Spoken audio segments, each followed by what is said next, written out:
we're going to be talking about something that's, well, I'm going to have Beth Grove, who is my expert on gender issue. You did your master's degree in gender of Islam. This is your area of expertise, and we're going to be talking about something that is rather controversial, maybe certainly difficult for Muslims to hear. What is it we're going to talk about today? Yeah, we're going to be zeroing in on a Quranic verse, chapter 2 of the Quran. And there's a very rather troubling verse in there. And a lot of Muslims themselves have trouble with this particular verse.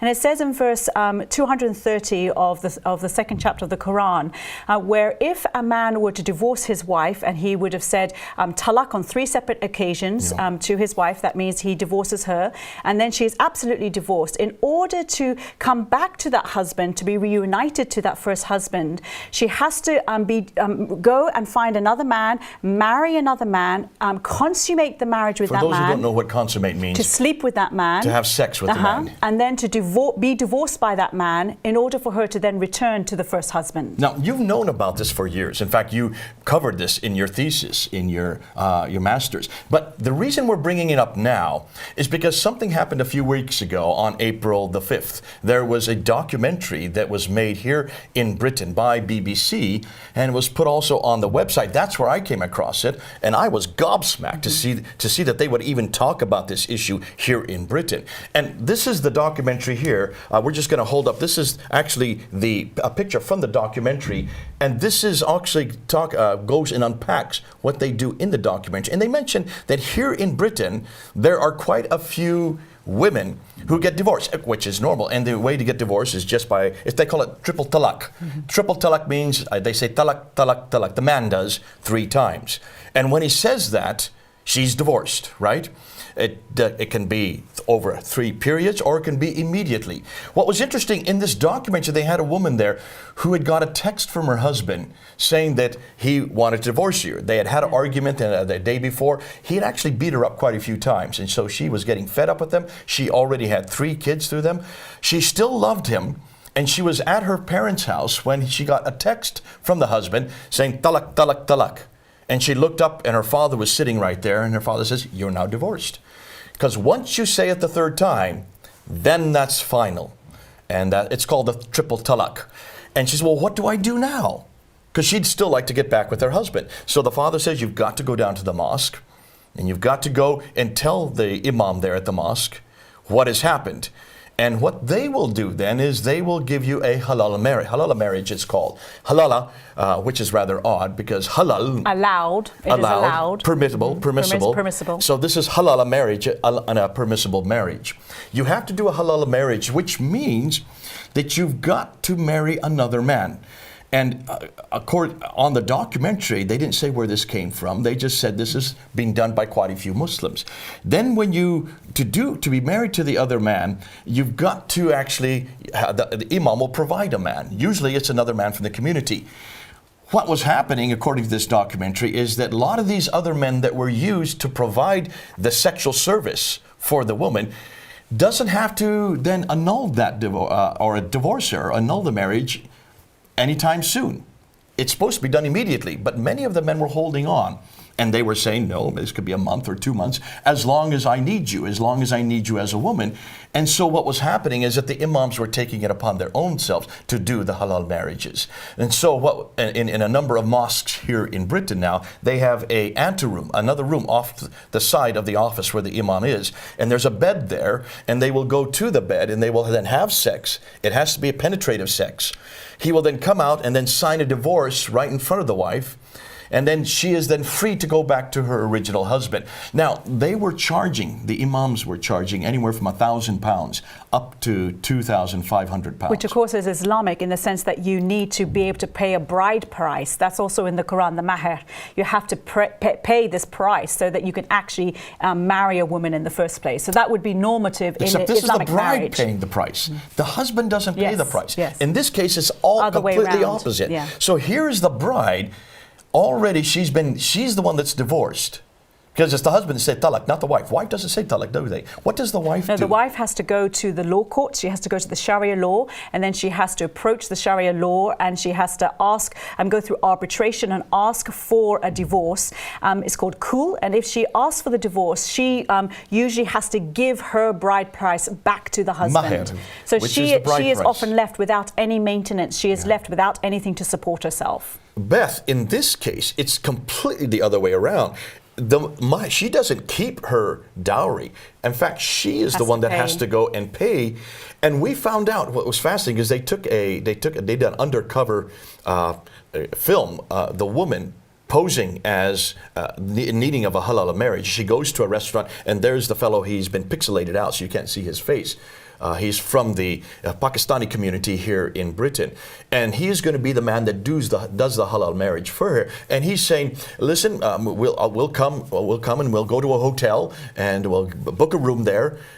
You will pay for the room, obviously. She'll have to pay for the room, and it'll cost between $2,500. It can be as much as £6,000." He was saying, and he was saying that he could. And she said, "Well, how long does this go?" And he said, "Well, until we decide, maybe a few months."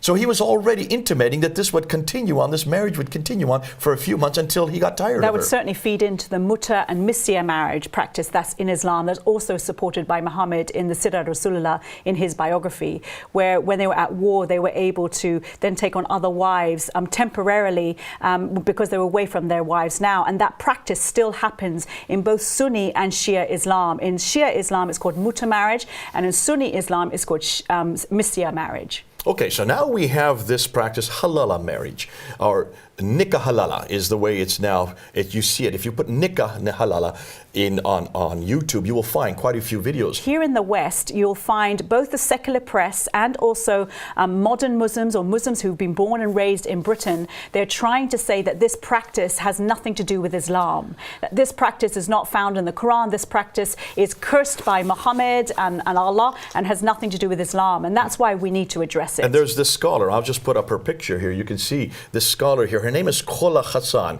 They brought her on to this onto the BBC, and they asked her about this, and she was aghast. Mm-hmm. She was indignant, and she said very clearly that this is illegal. This is not Islamic. It has nothing to do with Islam.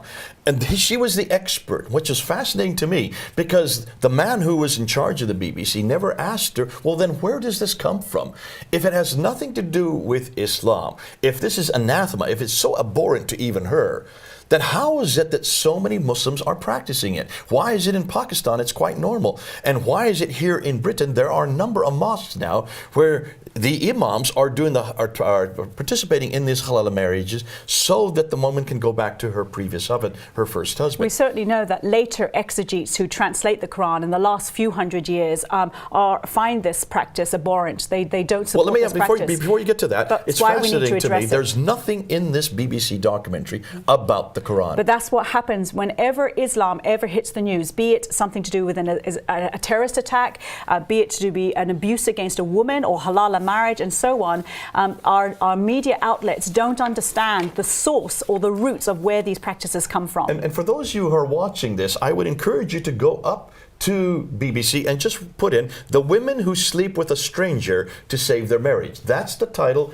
of the article that's on BBC. Go, you won't find it. In fact, when I was first saw it on Wednesday night last week, it was there at 2 o'clock in the morning, actually Thursday morning. I quickly pulled it down, downloaded it, and sent it out to all of our team. The next morning, 5 hours later, about 7 o'clock in the morning, I went online to see if it was there. It had been on the front page on BBC. You know where they have the most popular stories? Yes, yeah. It was the most popular story, even above Trump. It out-Trumped Trump. And I was fascinated that this was right at the top of the list. When I went the next morning, Thursday morning around 7 o'clock, I looked and looked. I couldn't find it. It wasn't on the front page. It was no longer on the most popular stories. Popular stories do not go out of fashion that quick. Yeah. So I had to actually type it in. The women who sleep with a stranger to save their marriage, to find it again. So it's still there. And those of you who do not trust me and want to make sure that this is still there, go and look at it and see as you read through the article and see as you look at the documentary, because it gives you a URL to go to where you can find the documentary. See if they say anything about the Quran, or if they support it or even intimate that this may come from Islam. What they're saying is this is nothing to do with Islam, almost intimating that this is nothing more than a custom that comes out of Pakistan, one of those colloquial customs that people bring with them when they come across the seas, they come to the West. Now, I understand the secular press saying that because those who have no religion don't understand that those of us who do have religion, we look to our book. For the Muslim, that is the Quran. For the Christian, that is the New Testament. And we look to our man. For Muslims, that is Muhammad. And for those of us who are Christian, it's God who came to us to walk with us, and that's the Lord Jesus Christ. So we look to the book and the man, as you always say. And the secular press doesn't understand that whole idea. But Khola Hassan should understand yes, that. Muslims She's a should understand that. For the Quranic councils and the Quranic courts. She should have known where to look.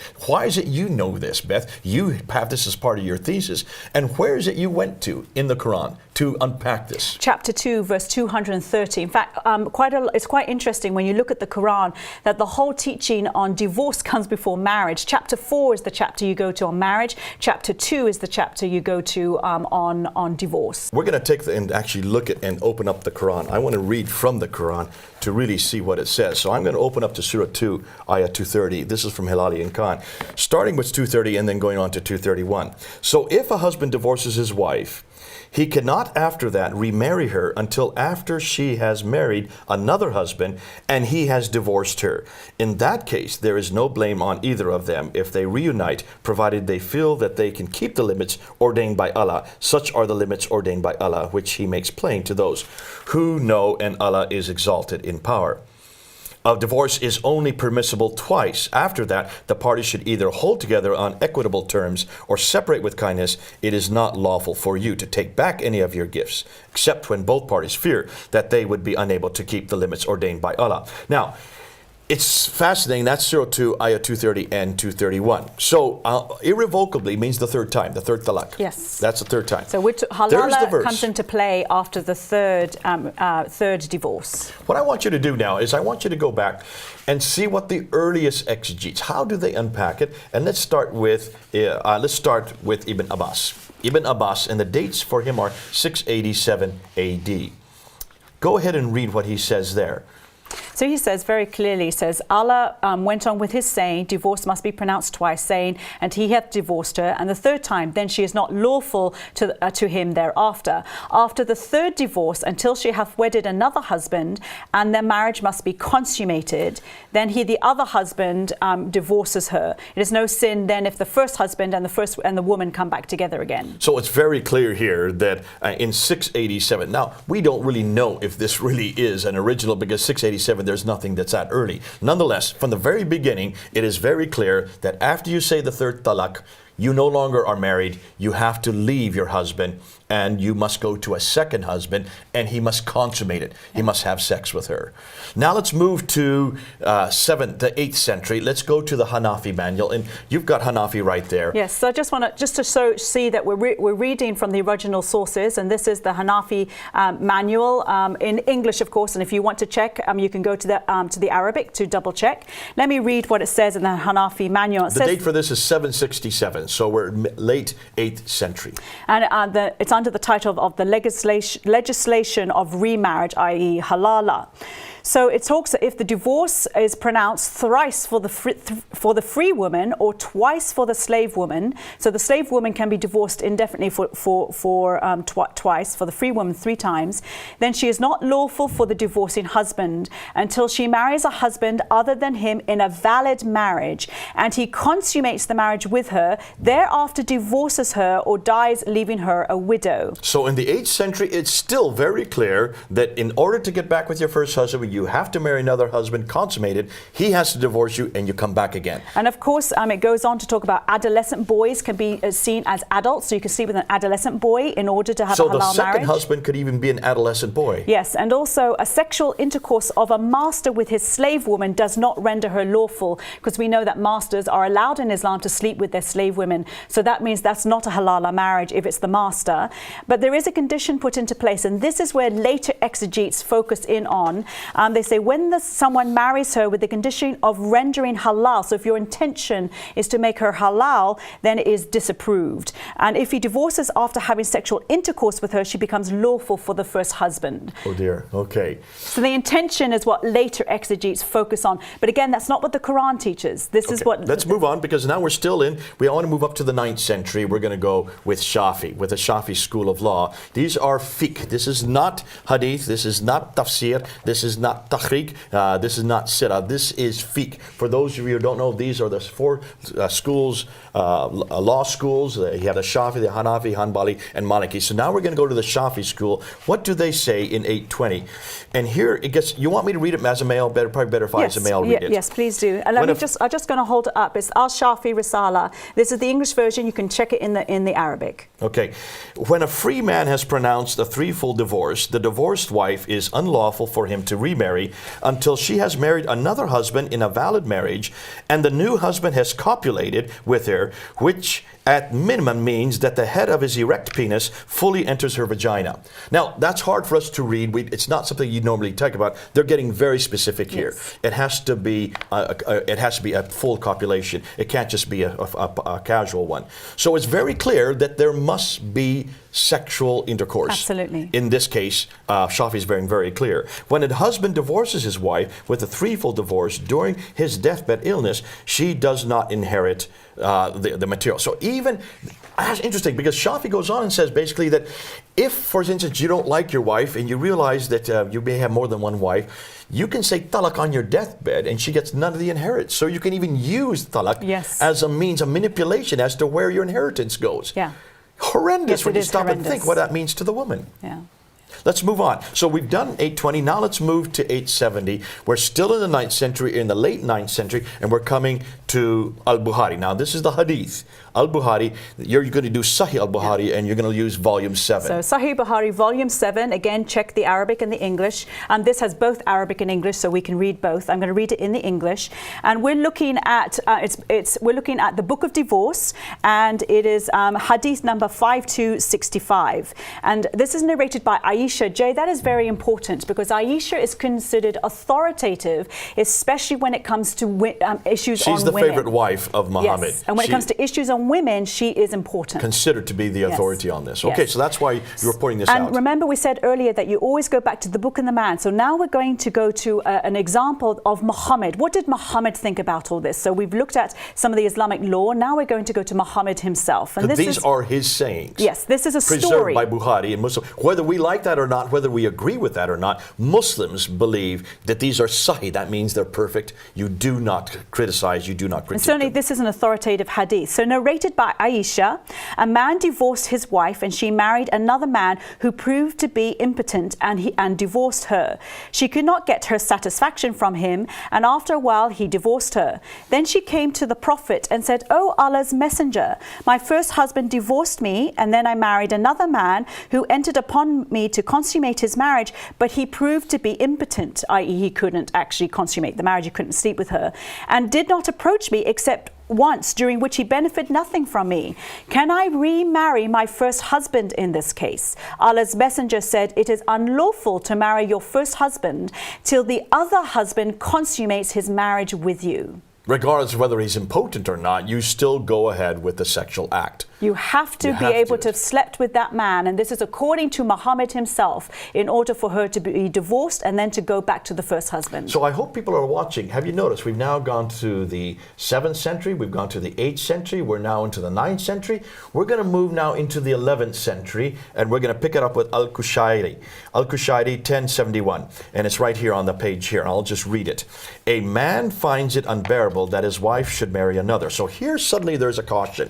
If he divorces her, she shall not be lawful to him after that until she marries another husband. If he divorces her, then neither of them would be at fault to return to each other. And then he says, a man finds it unbearable that his wife should marry another. So God prevents him from choosing separation with the intention of keeping her from remarrying.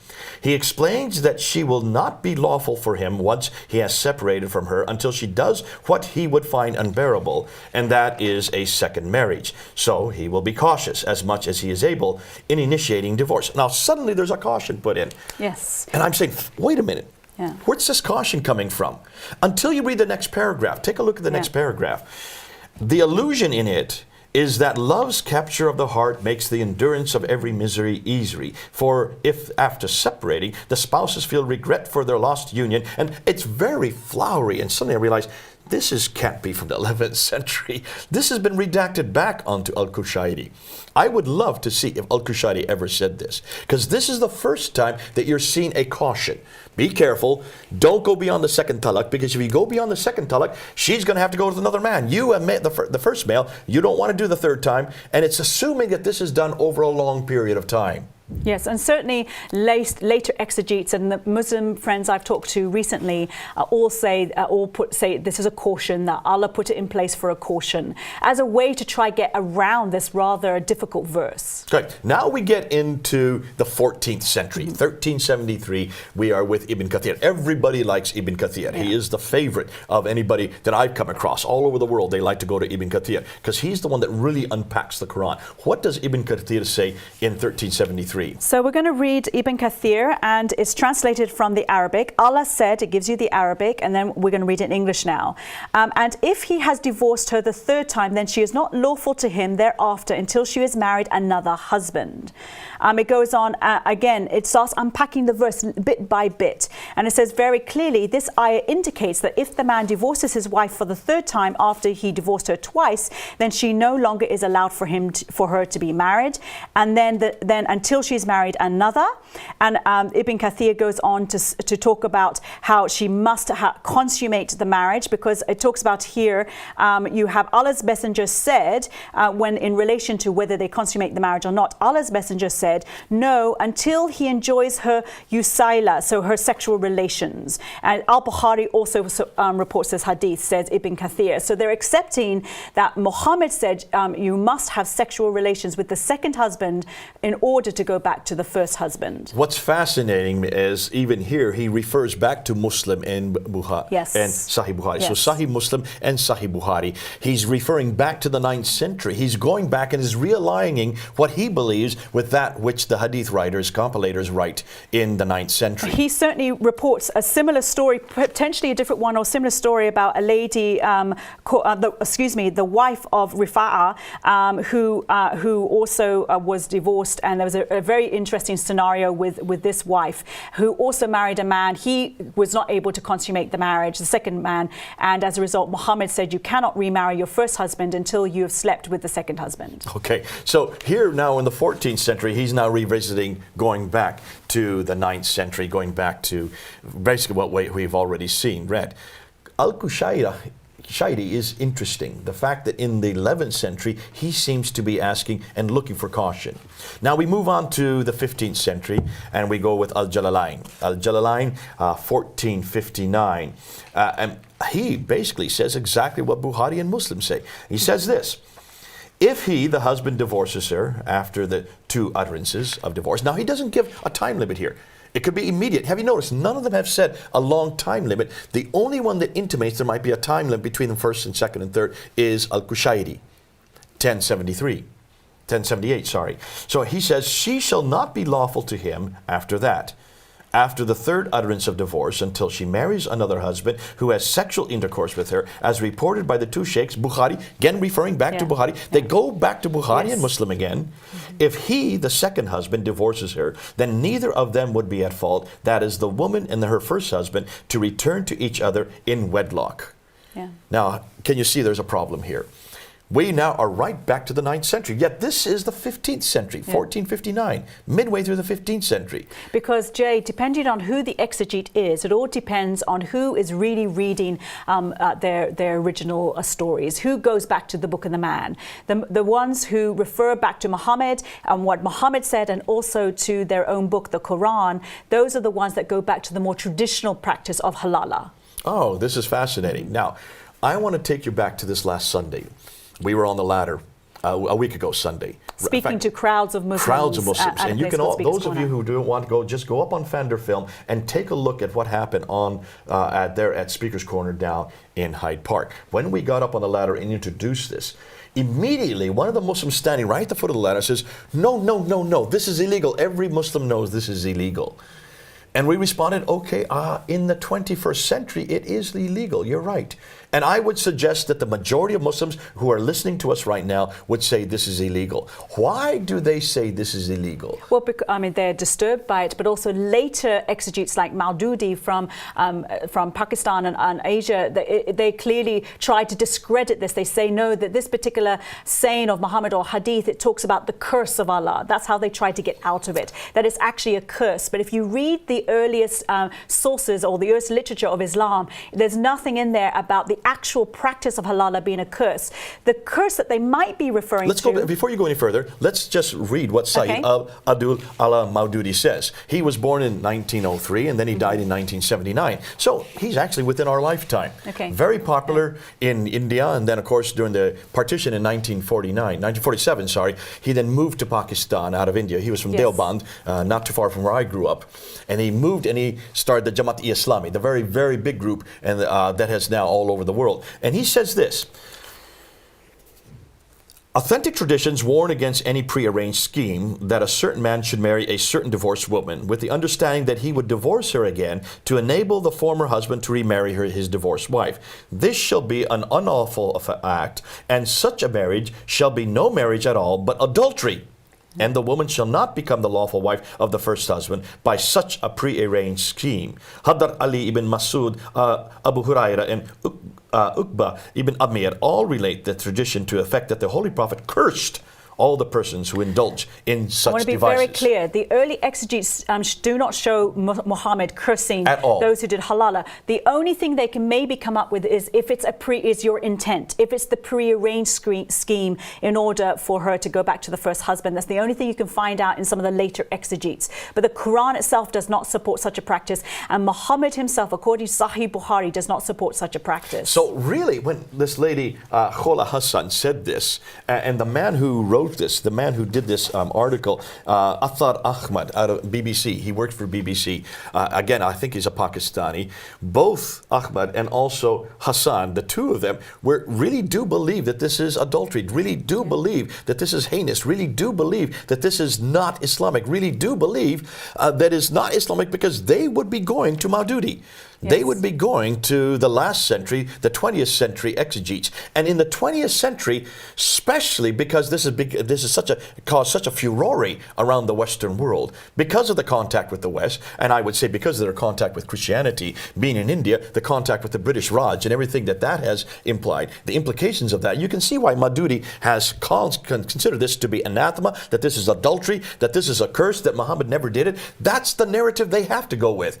So people like Hassan and Ahmed, the fellow that did this documentary, I can understand why they would come to this conclusion, as did the man at the foot of the ladder. He was very clear that this is wrong. He was very clear that this is heinous. Muhammad clearly supports halala, and as does the Quran. Muhammad taught that certainly the wife of Rifa'ah must consummate the marriage with the second husband before she can go back to the first. So we know Muhammad supported halala marriage. When people try to say it's a curse, it's because of what this does to the woman, what it does to the marriage, and also the idea that it becomes a prearranged scheme or it's adultery. That may be where the idea of a curse comes in play. But Muhammad doesn't seem to talk about that. Muhammad says, yes, you must, to put it in a little nutshell, Muhammad does support halala marriage. He does support that practice. He doesn't talk about the practice or call it a curse, but he does support the practice of halala. Ibn Abbas, Sahih Muslim, Al-Bukhari, Ibn Kathir, Jalalain, they all support. Schools of law. All of them, the Hanbali and the Shafi schools, they all support halal marriages. Only Kushairi that we could find from 1078, which looks more like a redaction because it's such flowery language, and then of course Maududi in the last century. So can you understand the difficulty? Remember what we said on the ladder. We turned toward this man and we said to this man, okay, if you really believe that that it is adultery, and you really believe that this is illegal and this is a curse, then what is it doing in the Quran? Yes. What's it doing in this book? What are you going to do with these verses? What are you going to do with this verse? Should we tear it out? Should we get rid of it? Are you going to therefore not pay attention to it? You can't. It's there. It's black and white in the Quran. And are you going to go against Allah himself? This is supposed to be the eternal book of Islam. Muslims say it's the eternal word of God. Therefore, are they going against Allah's eternal word? And that's a very dangerous thing to do if you're a Muslim. And we would say that these types of verses show really the handprint of human beings, because this is not a moral God. I'm so glad that we have a real moral God. Yes. I'm so glad we don't have verses like that in the Bible. I'm so glad that we don't even have to have this kind of discussion when we talk about Jesus Christ. We go back to our Lord and our book. Is there anything that you can even come close to that could conceivably come close to what we're talking about here? Not at all. Jesus in the New Testament puts marriage, absolutely, it's so valuable. It is very difficult to divorce in Christianity. It's certainly, if there is immorality, there is place for divorce. But in Christianity, marriage is put on such an important place because God knows how divorce destroys families, how it hurts human beings. And so God talks about how marriage means that a man and a woman come together and they become one flesh, and it becomes a picture of Christ, the Lord Jesus Christ, and his relationship with the church. This intimate, deep relationship that a man and a husband and a wife have together actually signifies the kind of relationship God has with his people. Ephesians 5:25 says that, and we can go right to the very beginning in Genesis 2, which talks about a man and a woman come together to become one. The two become one. And this is right through Jesus' references. He references it over and over again, compares himself as a husband to his wife, and that a husband should be willing to die for his wife in Ephesians 5. We see in 1 Corinthians 7 the whole ethos of what a marriage is about, and that a husband's body is equal to a wife's body. But more than that, go Jay, together. when you look at halala marriage, it seems to imply that Islamic marriage, the main core theme of Islamic marriage is purely just sex. Now, that's important in marriage, absolutely, but is it the main point? No, it's one of the gifts of marriage, but it's not the main point. Okay, we need to stop it there, but this is so good. I hope you're listening to what Beth and I have brought up today. For Muslims, this is going to be difficult to hear. But remember, you don't have to stop with this book. In fact, don't use this book. It's got lots of problems. This is just one of them. I'm so glad that we can come back to the Bible in the person of Jesus Christ and know what real marriage is about. This is Jay here in London. This is the Jay Show. Over and out.